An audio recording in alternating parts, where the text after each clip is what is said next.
אז אנחנו מארחים כאן היום את אילנה, עוסקת בביואנרגיה. אז אילנה, בוקר טוב.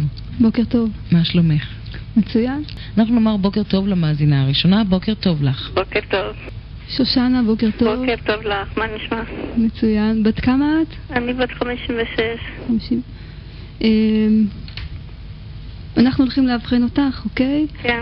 אז אני אגיד מה שאני קולטת. כן. אוקיי? כן. אז לפי מה שאני רואה, כן. יש איזושהי בעיות שמתרכזות בעיקר בבטן התחתונה. נכון. ולדעתי יותר באזור של שלפוחית השתן. כן, זה עכשיו רק התחיל לי. כן, יש לך שם איזושהי דלקת. כן?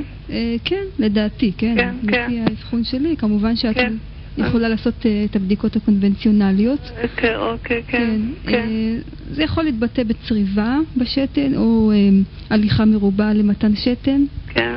איזשהו לחץ בחלק התחתון כן, שלה. נכון, נכון. כן. דבר נוסף שזה יכול להשפיע זה גם איזושהי עייפות ברגליים. מאוד, כן. נכון. אז זה גם כן כאשר מערכת השתן לא מתפקדת כל כך טוב, אז לפעמים יש מקרים שמצטברים עודף נוזלים, כן. ואז בעיקר ברגליים.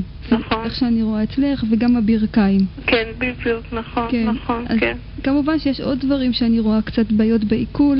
כן. גם כן. רגישות בקיבה יותר נכון הייתי אומרת. אני לא יודעת, אבל יש לי עצירות הרבה. כן, אז גם כן, זה גם חלק של האגן התחתון. כן.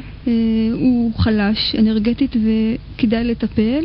כן. זאת אומרת, ניתן לטפל בהחלט בשיטה הזאת. כמובן עם שילוב של תזונה נכונה.